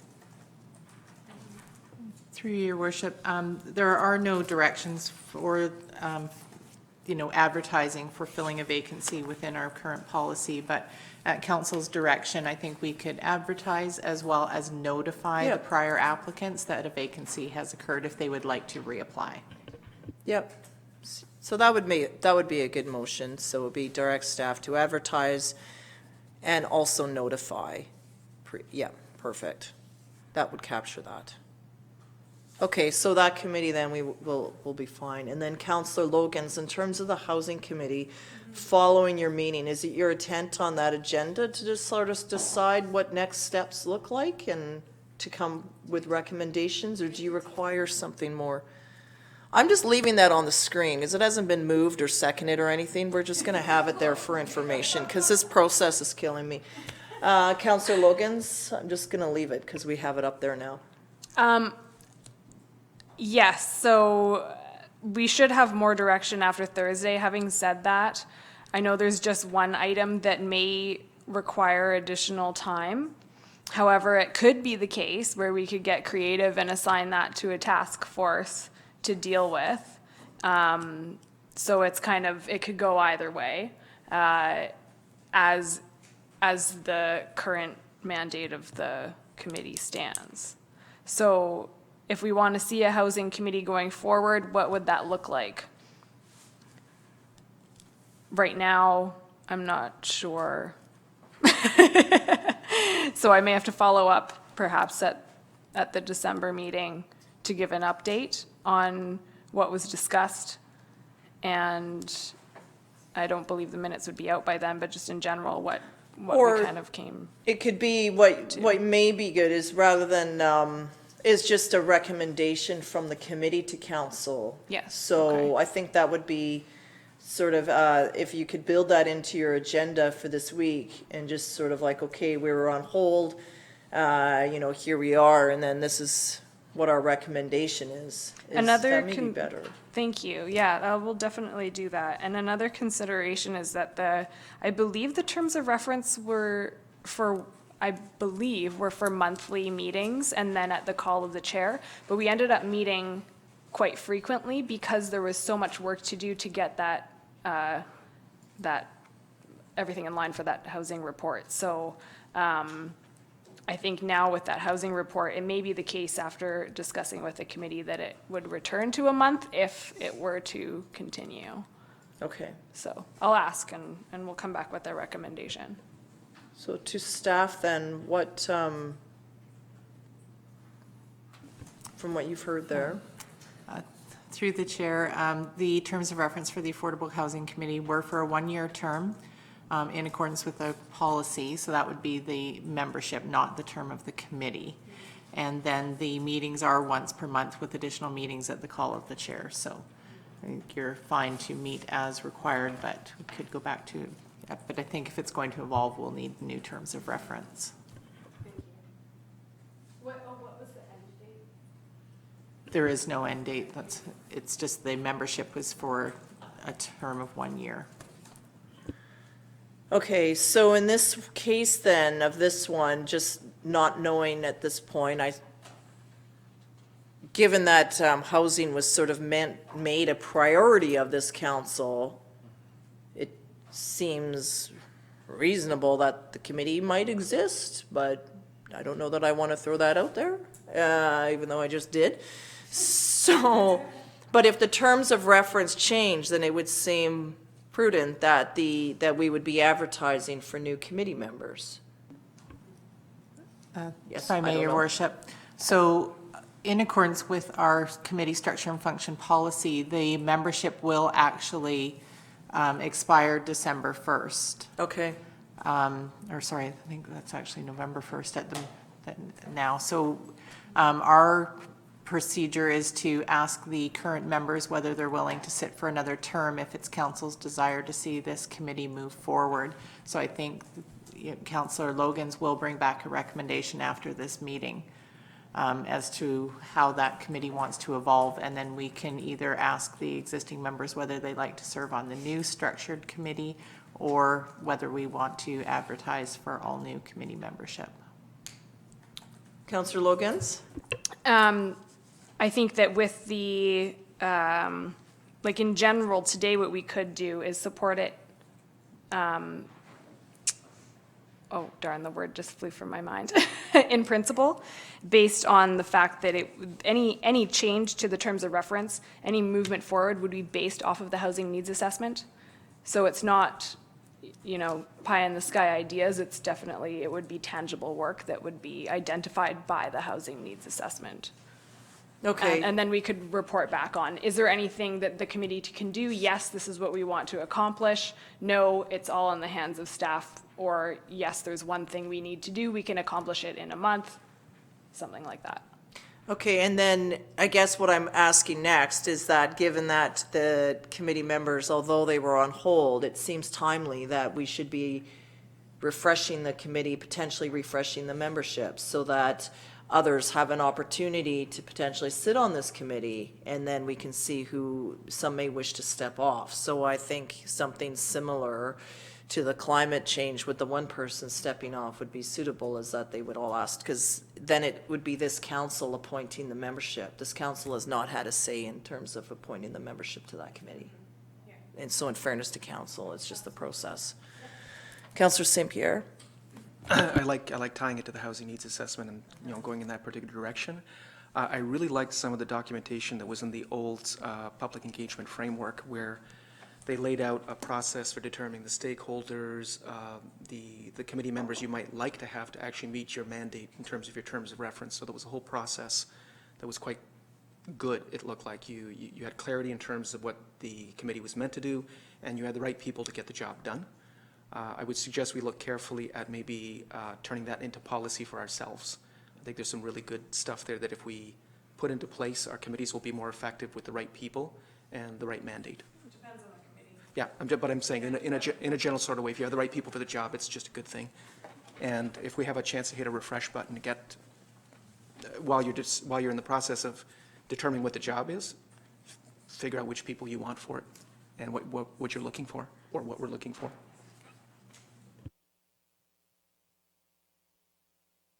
Okay, anything else on the housing committee? Okay, so in terms of an OCP committee, I just want to touch on that very briefly. As we look ahead to that discussion we'll have with staff in December, and sort of I have heard from a few members of council, Councillor Bateman raised it here, in terms of a proper OCP committee. Is that going to be what's going to emerge? And then should we strike a committee then? Is that, to me, does that fall into the OCP related? To me, that all fits into like OCP specific budget and work. It's not that we would have to remove a committee because we're adding another one. Like it would be part of that budget, that work, that timeline. Would it not? Can I take a moment to just try and reframe Yes. this whole discussion? Because I think that, the exercise we went through here this afternoon is important. But really, for me, the important thing is, and we've totally missed it here, is the effectiveness of our committees. How do we make our committees more effective and meaningful for decision-making in our community? And really, that's where I was hoping we could have some discussion today. Right now, the support is more administrative support, agenda, minute-taking. But I think there's much, much more we can do to make our committee work much more effective. And that's the discussion I would really like to get into, is, part of what's driving the discussion in Victoria right now is council doing too much? We don't, sometimes I don't think we pay enough attention to the things that we should not be doing as opposed to the things that we should be doing. And that drives work. So that effectiveness piece is really what, I'd love to have a discussion around. And part of that may be this idea of a backbone committee that is very good in facilitation. So we talked at November 4th a little bit around the capacity building piece, around the money we spend on outside facilitators. And we probably could do that a little bit better and use that money a little bit better if we were to bring some training in, and perhaps this backbone committee was more around facilitation and process stuff. And then if we had a housing issue, or if we had a youth issue, we could have that group come in with some strong facilitation skills and bring that forward to council in that manner, as opposed to setting committees as we have historically. So again, lots of stuff. A community is made up of various components, but not all of those components, or corporate things that the District of Sauk necessarily should be involved with. So understanding again how we can do community development, we can be at the table, but not necessarily the sole service provider in that space, I think is a discussion worth having. Councillor Logans? And I do agree with most of what Mr. McInnes was stating, specifically in terms of the OCP steering committee. I think that, like, we're looking at the committees as if they're all the same, and they're not. Their purposes are going to be the same, different, and who's going to be involved is going to be different, and the level of engagement is going to be different in each one, depending on what the need is. And for an OCP one, I would like to see that more, if we were to make a committee, that it would be more action-based so that the work goes out to the community. So for instance, the committee might be in charge of having neighborhood meetings and engage with different people or different neighborhoods in the community. And that way the footwork and the groundwork and the time required to do that is taken off a consultant and taken off the staff and taken off of council and put into the community. That's where I see an effective OCP steering committee. That doesn't work for the other committees. We can't just blanket and say that this is the way we're doing all of our committees. And in a way, I do agree that we can do a bit of an umbrella where we put our time and energy into one committee, but in terms of the youth council, we can't wait for a youth issue to come up because we don't know what the issues are. How do we find out that information? And that's where having a youth committee will allow them to see what our priorities are and adjust the information they give to us by saying, okay, your priority is the environment. This is how we see a way that council can attack that issue. But we can't just assume that we know what the issues of the youth would be without a committee. And that would be different with the arts committee. Right? It's not the same situation there. Perhaps we can wait on something like that for an issue to come up or a location to come up to say, you know what, we need to put some art here, or an event to come up to say, you know what, we need to focus on this day, like All Sauk Day, and make that happen. So again, like this is where I disagree with Councillor St. Pierre, where we can't necessarily have an organizational chart or a structure of exactly how all the committees are going to function, because each one is going to be slightly different and should be different. Councillor Beddoes? Yeah, I'd like to back up a little bit about Mr. McInnes' talk about facilitators. And I felt for a long time, well, a year since I've been on here, is a lot of times we're thrust as councillors into chairing meetings. And really what we need is a facilitator. And a facilitator is generally not one that gets too involved in the actual decision-making, but moves things along. And I think there's probably some excellent people in the community that have facilitating skills that have already been trained up, that if we had a training program and we just tune them up again, that it can be very effective, that they can come into some of these committees. Because we have a vested interest a lot of times, but a facilitator would be there just to move things along, not to get bogged down, and they have a real valuable part. And I've used this quite a bit. In fact, I even teach facilitating for the Lions, and it's a very effective tool.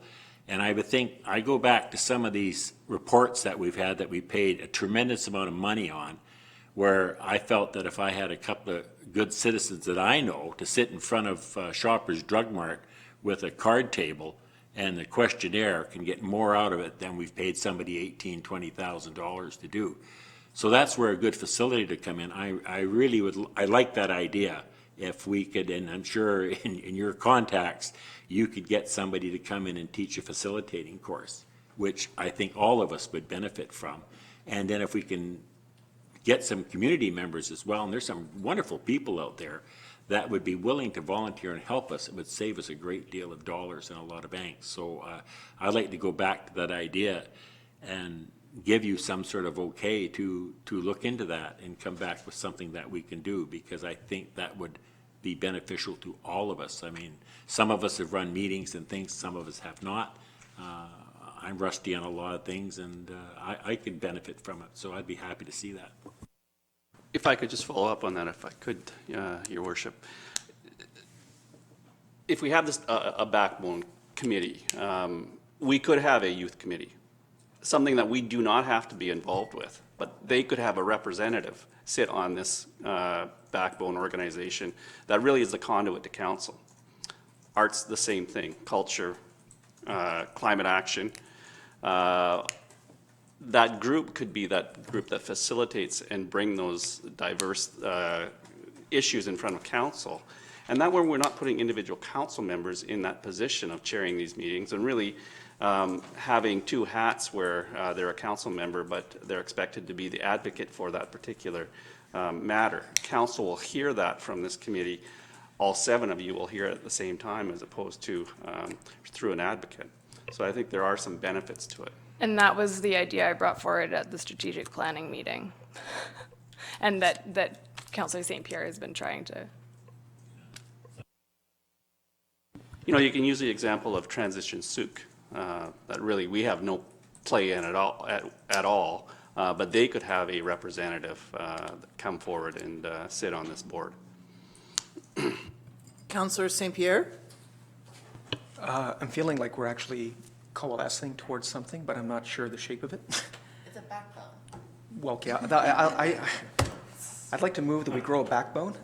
I don't like that at all. I don't know, I think, I'd like something a little bit more specific, but I would support everyone in terms of, you know, this sort of structure that we could use. I'm really interested in the idea of a youth council that has representation on various other committees so that they go back to the youth council, that information is shared. I like the idea of facilitation training, not just for a youth council in terms of, you know, capacity building, but also for other organizations as well, as I've said that many times. I think I'm not sure what this looks like though. And maybe does anybody have a better idea of what this might look like? We're looking at is it a community development committee like the one that we've mentioned a few times here? Is it communication and community development committee? Is it a capacity? What does this look? What are we looking at here? I think that there's also an issue, and I'm going to bring it up right now, with the Climate Action Committee. And that's simply that we've made a decision to move forward with 3 items because, quite frankly, there's no capacity to do more than 3 at a time. But there's a need to do more than 3 at a time. If we're dealing, for example, with transportation, food security, and community engagement, that's great. Those are really top priorities. But do we really not look at waste management? I think we have to. That came up with Councillor Beto's motion. We need to look at that. We need to look at energy. We need to look at a whole bunch of other stuff. But do we need to look at it? I don't know. How do we actually deal with the things that need to be addressed that, you know, one committee at this point in time doesn't have the resources to deal with? So I'd like to just, you know, maybe consider that in terms of what are we doing with our committees. Certainly, I would love to have youth involved with the Climate Action Committee. And as a matter of fact, since we just had someone resign, maybe it'd be an idea to just start right there with someone that maybe we could, you know, maybe make that one of our criterion as we look at our next member. I'm still looking for a shape of some sort of a motion, because I think we're not quite there, but what does that look like? It looks like having a workshop if we're going to go down that route. So it's just careful for myself, it's just something flared in terms of language. Like when I'm hearing we need a committee with a backbone, it implies that council doesn't have one. It's spineless. I don't like that. No. I find that Yeah, I do that want to. language Umbrella. doesn't fit. So right there, I'm like, okay, don't get defensive, Maya, and listen, which I'm doing in my head, but that troubles me. Because if council doesn't have a backbone, we have a much more serious problem to deal with, probably best for in camera. No, the metaphor was for something that connects. It wasn't a metaphor that suggests weakness at all. It's the metaphor was, and it's in literature that these backbone organizations are there to represent various pieces of community in community development. So I'm fine, but then who is council representing? Are we, So the delegation of the authority would come from council. So this is totally a council decision if this is the model of community development that this council wishes to pursue. And again, to me, it's about effectiveness. You know, I've heard today even, we have some issue with the effectiveness of some of our committees.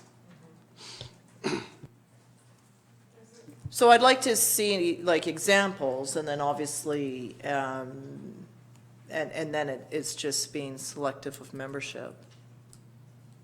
Councillor McMath? That's what I was just going to ask for. Yeah, and I think where we're at right now is perhaps this is something that we do want to transition to. So, you know, as we work through the remainder of this term of office for this council, maybe it is setting the foundation to move in this direction in the future. And if that's the case, then what do we need to do over the next 3 years to make sure that some of those big issues, and they are all in council strategic plan, I think that we're doing a fairly good job of identifying what the priorities are.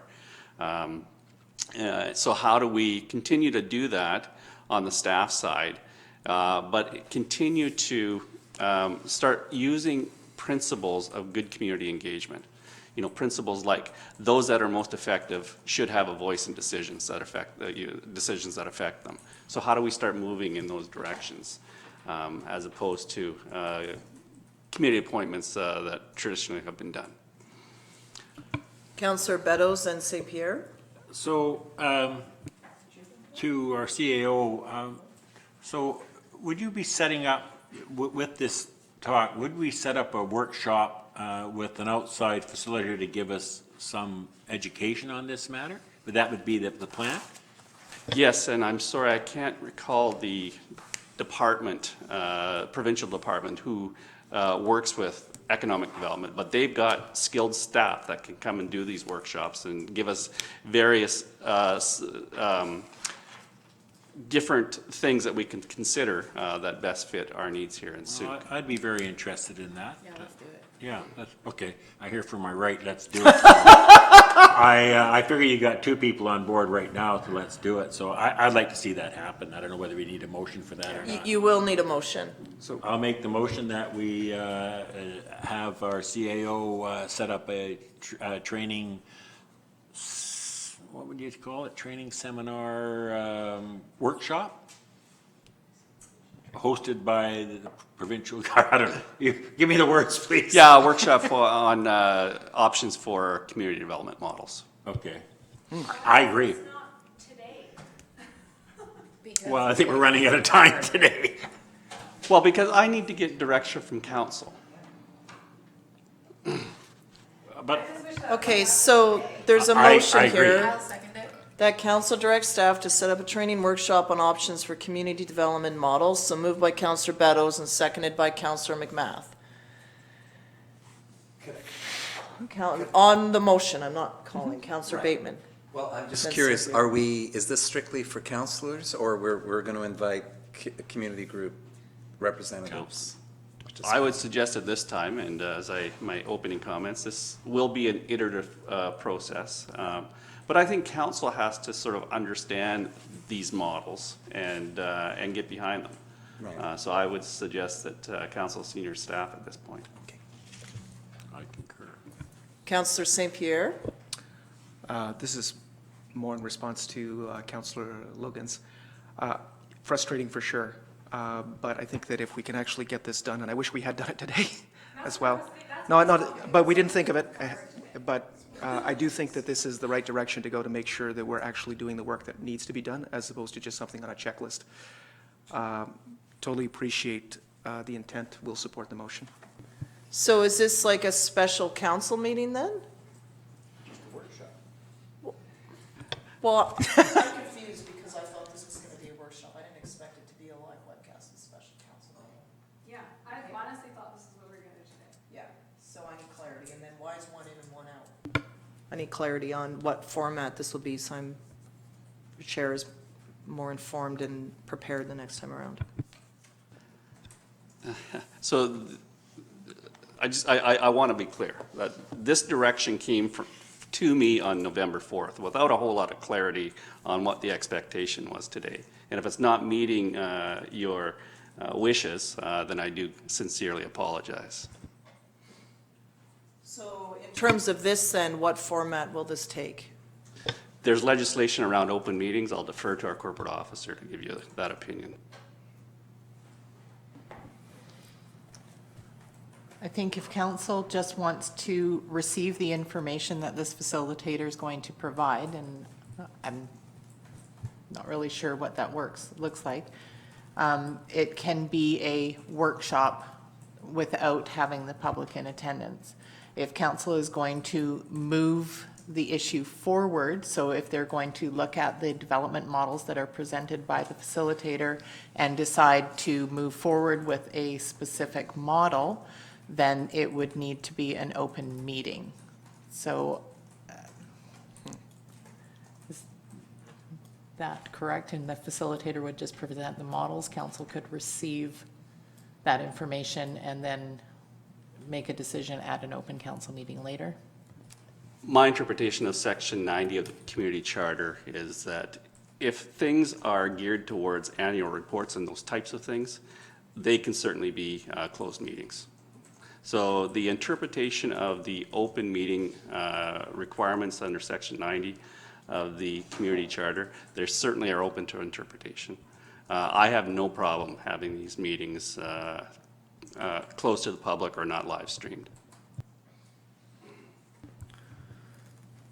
Okay, questions from members of council? Councilor St.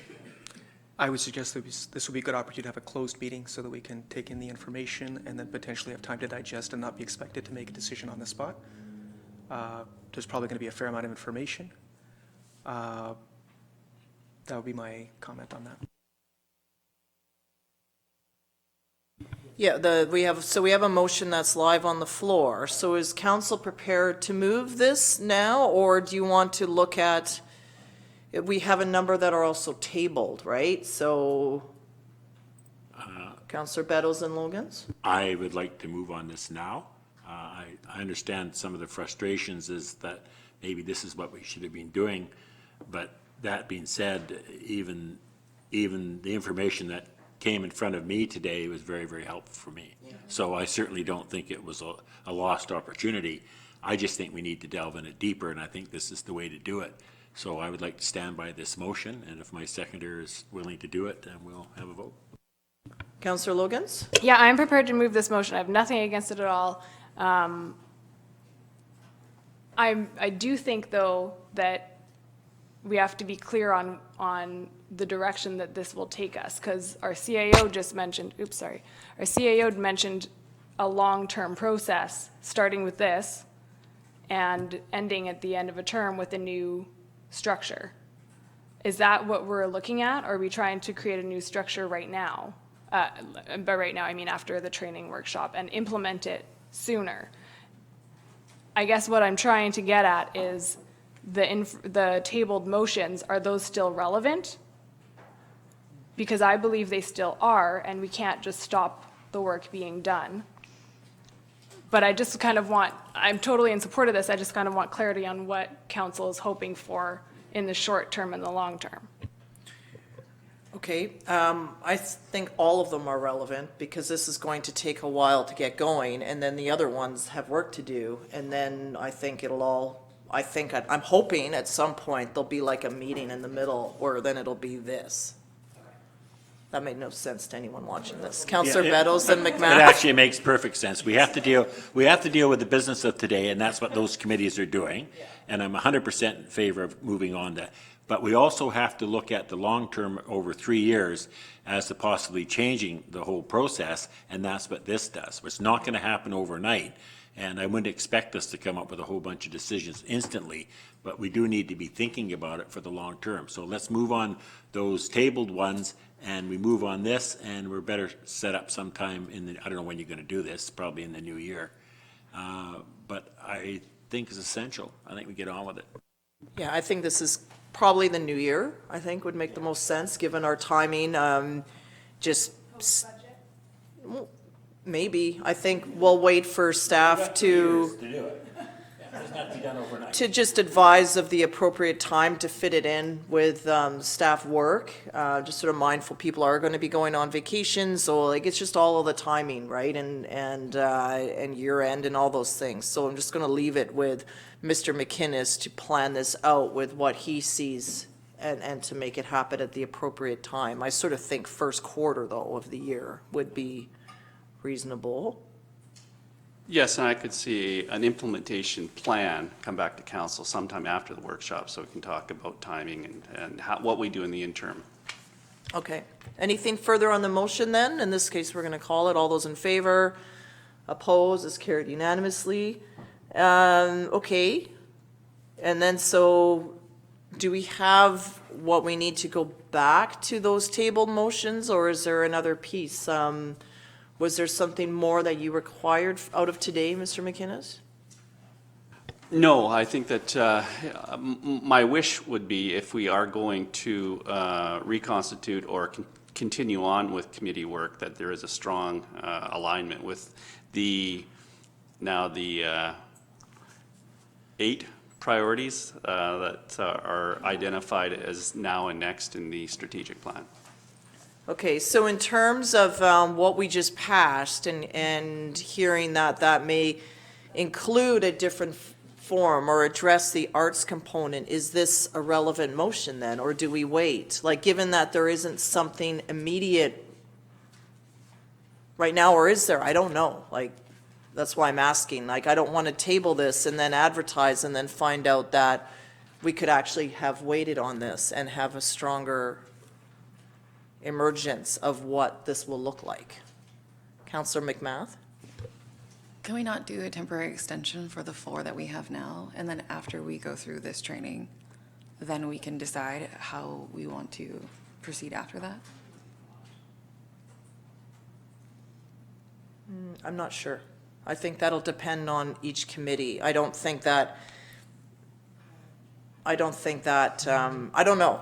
I don't think that works for primary health, and I don't know about the others. I think it would be up to the chairs to make that determination. Maybe in some cases. Councillor St. Pierre? The motion here states that report back on terms of reference. That could certainly include how it's relevant to our strat plan at this point in time, could it not? And, or is that asking too much? I don't know, Mr. McInnes, I'll get your thoughts on this then. I'm sorry, question once again? My question is, now that we passed the other motion in terms of setting up that particular workshop in a different level of engagement, and given that this committee has been inactive for over a year, is this a relevant motion now to make live, or can it wait until we have that workshop and then see where it fits in and emerges in a stronger way?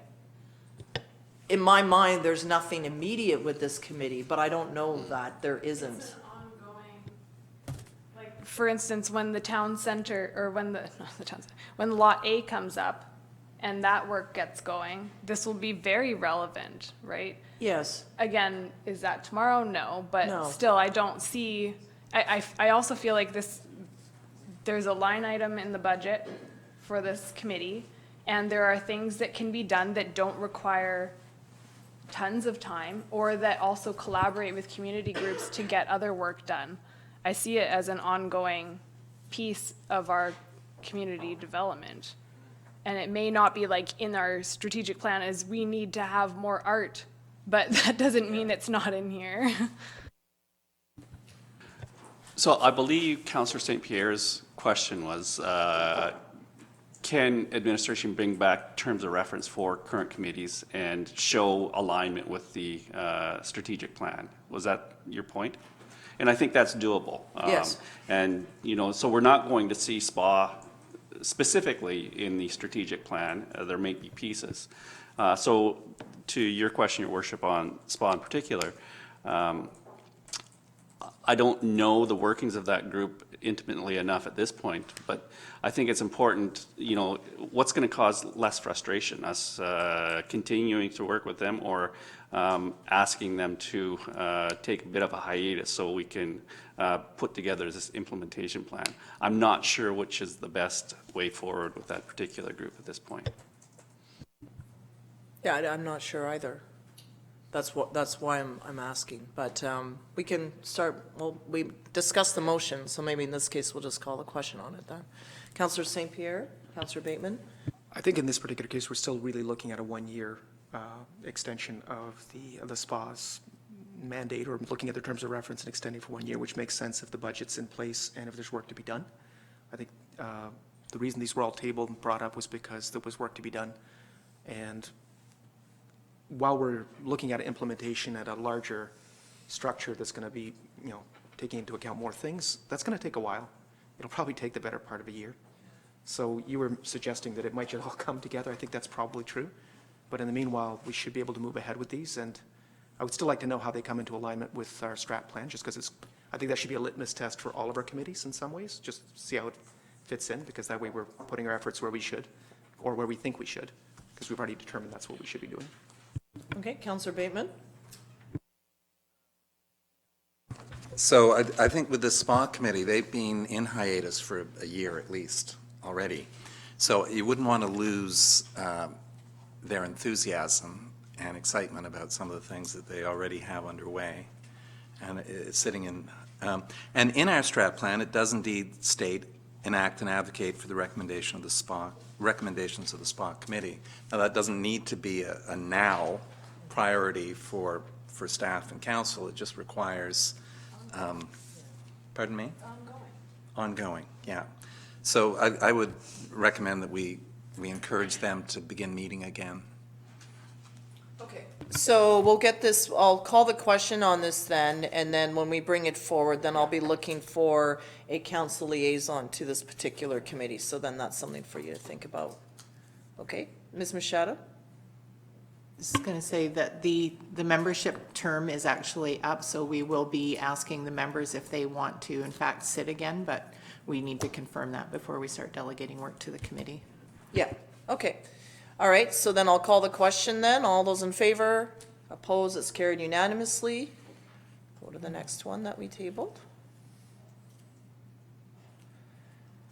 Okay, so this one here is that council directs staff to maintain the primary health care services working group and to schedule a meeting in January 2020. So I'll call the question. All those in favor? Opposed? It's carried unanimously. Were you voting or did you have a question, Councillor? Okay, a little fast. Okay. That council directs staff to report back on the terms of reference for a youth council committee. All those in favor? Opposed? It's carried unanimously. Can I ask a question on that one? Just, Yes. I think there was a terms of reference was generated. Yes. Yes, okay. Councillor St. Pierre. I'm wondering if this is a friendly amendment, and if anybody's interested in having a youth representative on other committees. Please do. Councillor Logans? No. And Sea Park has been without one for a decade? Well, there was a youth there for maybe a few months. Yes, and so then that's their school exactly what will changed. happen, is you'll get one token youth who's been used for all the token things around town, and they'll sit on one committee or multiple, but that's it, and they may not be representative of the voice of youth. It's also a lot, I'll talk more about that later when we talk about the umbrella group, but it's very challenging to do that and have it sustainable. So no. Yeah, like Sea Park, it was just for a while, and then the particular student, their course, the semester changed, and then it didn't work. Other activities, so, okay, fair enough. We're looking into getting one still. Yeah, it's still, yeah, it's still there. There was one, Yeah, okay. So the question then is that council directs staff to report back on terms of reference for youth council committee. We called that one, so that one's been carried unanimously. So next one, please.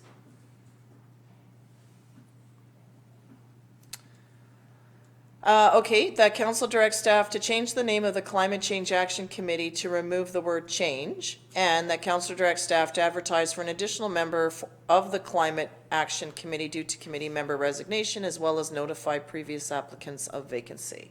So here, this one, I would like someone to move this. Moved by Councillor St. Pierre, seconded by Councillor Bateman. Any discussion? And we all know that this is until the end of 2020.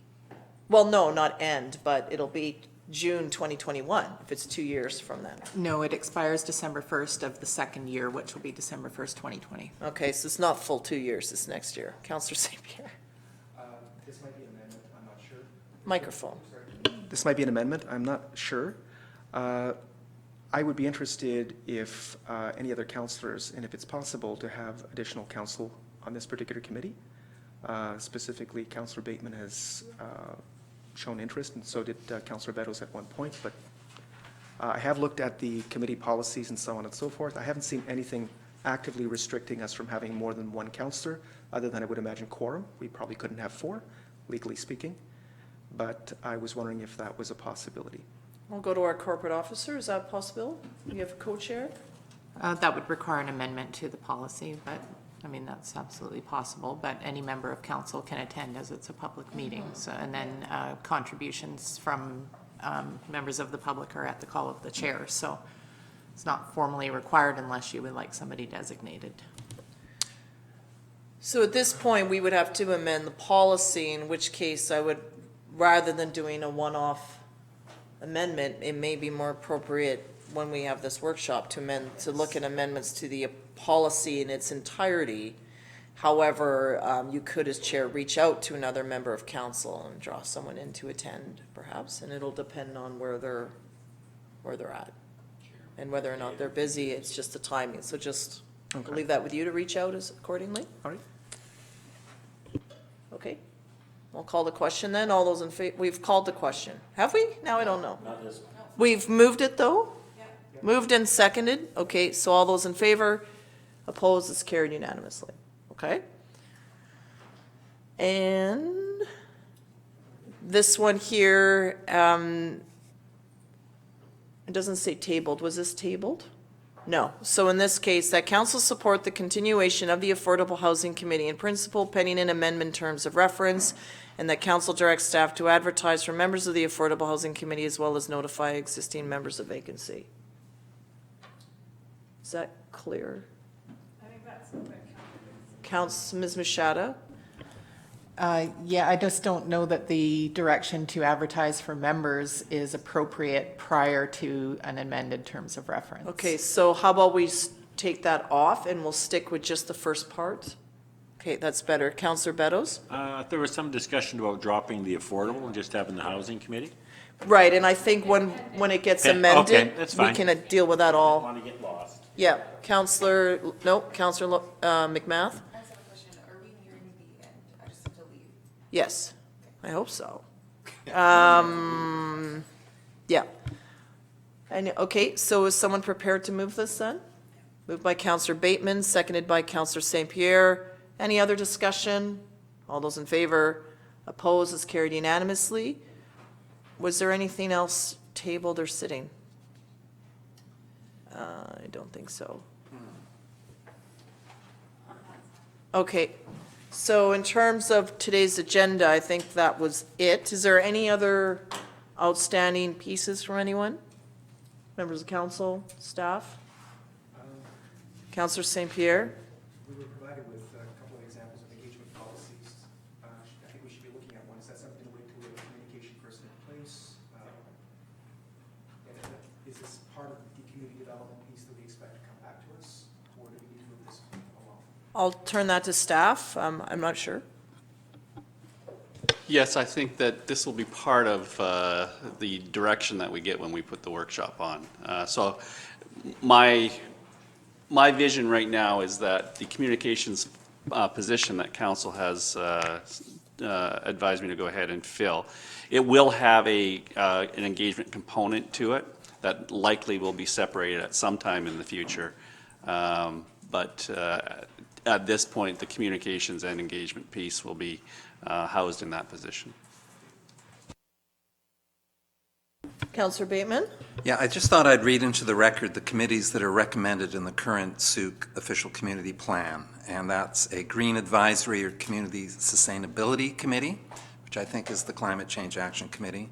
There is an OCP Implementation and Monitoring Committee, which make sense starting in 2021 or whenever we're complete. SUC Agricultural Land Reserve Advisory Committee, SUC Housing Committee, Economic Development Committee, Youth Council, Arts and Culture Committee, and Liquid Wastewater Implementation Committee. And just something like protective services seems pretty critical, and I assume that we'll come back to looking at, once our workshop is complete, how we can take those 4 committees that we have the existing staff time to handle and look at how we put those together. So then in this case, when we start the new OCP, I think it would be timely at that point, through that work, then that will be sort of determined Right. and made, because some of those we've addressed now, some of them maybe we have an agricultural plan, like some things have happened, others have not, solid waste and liquid waste, for example, but I think as we have that OCP workshop, then that will all need to be refreshed. That's my guess. I don't know. I'm no committee expert, obviously. Okay, so I'll look for a motion to adjourn, please. Moved by Councillor McMath, seconded by Councillor St. Pierre. All those in favor? Opposed is carried unanimously.